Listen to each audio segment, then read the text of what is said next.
here, and the agility in the networks is where this ends up. And if we just look then at the industry evolution, it is a big transformation, just like was said this morning, that has already started. We have now reached about 2.7 billion smartphones in the world, which is tremendous growth.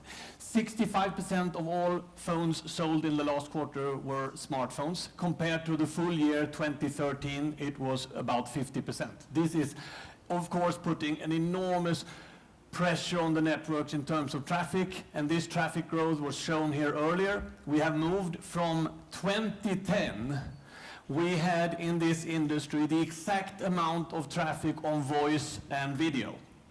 It was around 0.2 actually petabytes. Today that has tenfolded. We have come up to around 2 petabytes. As a total, that's a lot of bytes, if you wonder. Okay. So, and what comes after peta comes exa, and we are going to have a tenfold traffic growth from 2013 up to 2020, again, with coming up to about 20 exabytes then in terms of traffic. So it's an enormous growth. This is then based on digital transformation. And digital transformation is, of course, affecting not only the applications that are running on all these smartphones. More and more traffic in the world is actually now internet access through apps. And in 2007, when the first real smartphone was launched, that was one of the big transformers. The introduction of apps opened up the opportunity for anyone to build applications that goes on to these networks. That digital transformation goes from industry to industry, as we heard earlier here also. This is also creating a completely new demand paradigm. All of a sudden, these networks, which we used to sit in standardization committees in Europe and in ETSI and in standardization organs over the world, deciding what these networks were capable of, is transforming into an outside-in view of the industry based on consumer demand. And then, last but not least, this creates the opportunity with networks that can do different things to different digitalized industries, and when that's happening, we are creating more value in these networks. That's the basic idea of what the transformation that we are in. Some very important trends, technology trends, with this kind of traffic we're talking about, the 20 exabytes growing from 2 exabytes this year, and growing even if you go back to 2010, then from the 200 petabytes that we had at that time. You look at that growth, and you look at, of course, spectrum is becoming the most valuable resource. Hans talked about this morning that he talked about this morning that the value of the spectrum will continue to increase. We will see the industry being tasked at finding the most efficient solutions for how we can manage spectrum in any way.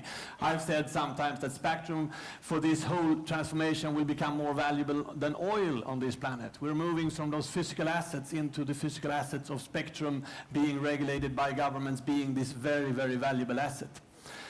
Throughput is, of course, something that we have talked about a lot in this industry in the past. Now we're moving into a situation where it's really about customer experience. And the customer experience is, of course, based partly on throughput, but it's also based on a number of other things. And later this afternoon in the session that Rima and I are going to have, we're going to come back to how many other things that are affecting that particular customer experience. So it's not only about creating an enormous amount of throughput. Many of the operators that are mostly successful in this transition from the voice paradigm into the paradigm where data-centric is their business, those operators have also focused on customer experience, and we have done a lot of studies and research finding a strong correlation between those two. So we're moving into a situation where voice has become noise. Fully enabled mobile enterprise, bring your own device is a very strong trend. In the emerging markets today, more than 70% of all devices in enterprises are bring your own device. If you look at the corresponding figure for the developed markets, it's around 50%.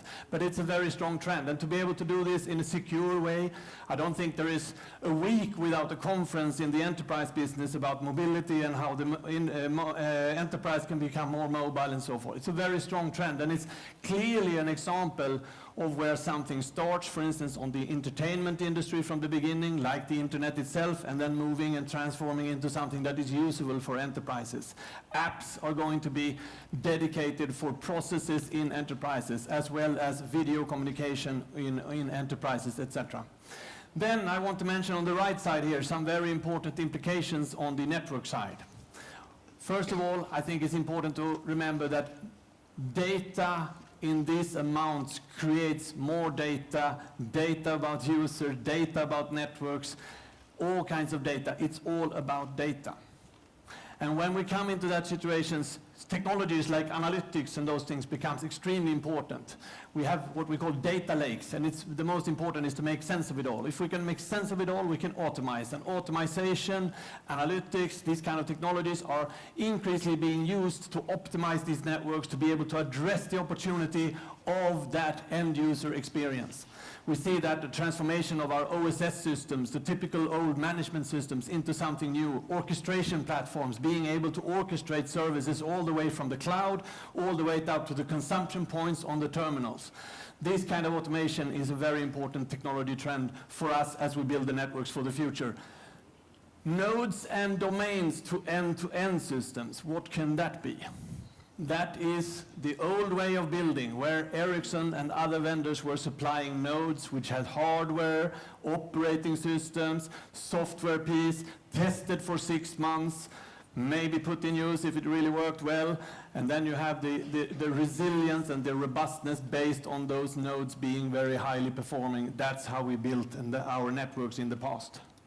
That is now transforming into a layered architecture where there is a separation between hardware and software, where operating systems become a cross, where they can orchestrate and manage different workloads as they run in different parts of the network.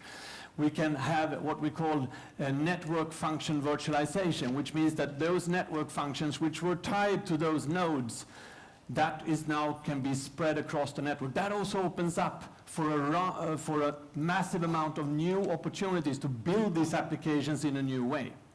You could, for instance, run a gaming application both in the cloud centrally, make use of the network, and in fact run some piece of it on the base station level.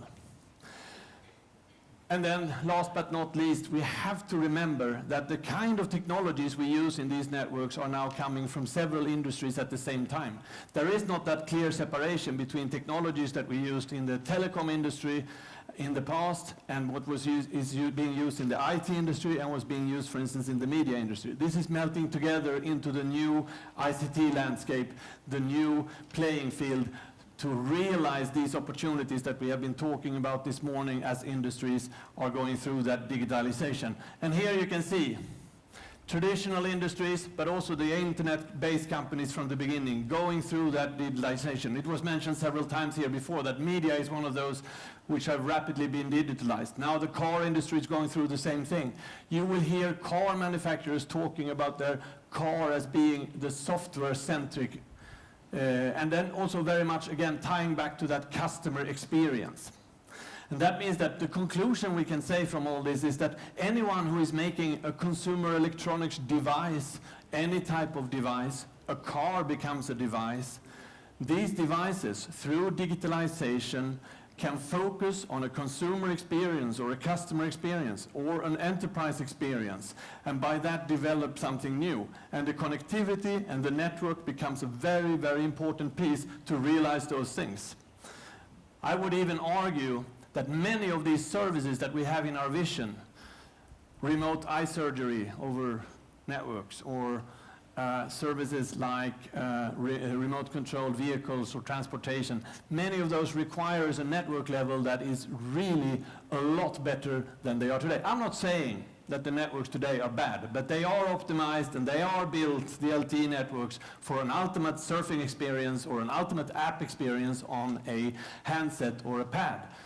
If we're going to move into that network society, those visions, we need to evolve these networks even further. And to say the least, that's also the vision we have for the long-term network evolution into what we call 5G. Having said that, what's really driving this? And I think it's here where you will see this interaction between the devices, the people that are using the devices, the software opportunity that occurs, that's really where the future understanding of what the networks needs to do comes from. So this is turning into an outside-in industry very much. So Ericsson is today engaged with everything from gaming companies to all, I think, device companies. That's a little bit from the past, but also car companies, utilities companies, and others to understand how they see their future products and how those future products will set the requirements and the demands for the applications running on them that will then set the demands in their turn for the networks. It becomes a chain with outside in, and that becomes the specification of the future networks.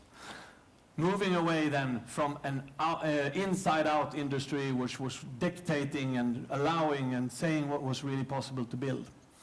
And of course this is very much a demand-driven situation, which is very positive and the limitation for many of these services is the networks themselves.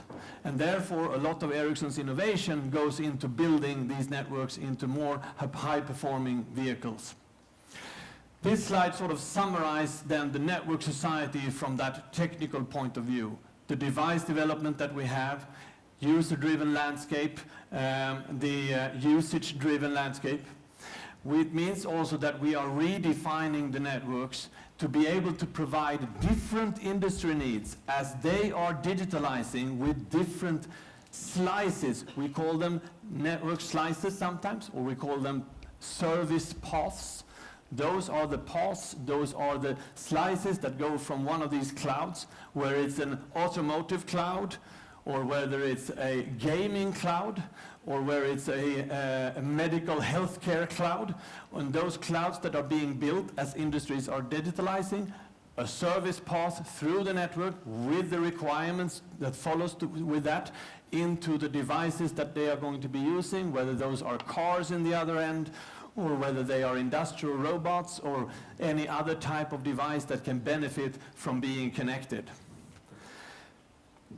You understand then, of course, that the performance of these networks is what will decide how well these services will develop and what will be possible to do. And therefore, it's important in our research, in our development, to tie those things together.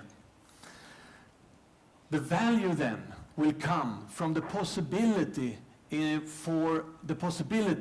of all these industries being able to use the networks for what they want to do. Therefore, the networks has to be opened up. We talked here earlier during the Q&A about the APIs and the opportunities for others to connect into these networks. It's a development that in the past has been very much on the operator side, where operators have exposed APIs, but there hasn't really been any demand. That is now changing. Car industry is the best example. The car industry is discussing and working together with operator industry, for instance in the US, where we, together with AT&T in Atlanta, has opened the AT&T Drive Studio, Ericsson AT&T Drive Studio, where General Motors and AT&T is cooperating with us on finding out how those interfaces can look to create these kind of new services. It's also so that those services will be based then on the performance. And it's also so that the operators' business models will be based on the relevance of those networks to other industries. And the relevance of network technology is something that is now gradually being understood in the over-the-top world and the over-the-top industry. I was in a media conference in New York last week where this was one of the topics, how things could be opened up and used more by the media industry.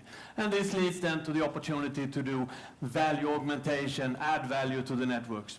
And of course, Ericsson is very concerned to be a technology leader in this whole evolution.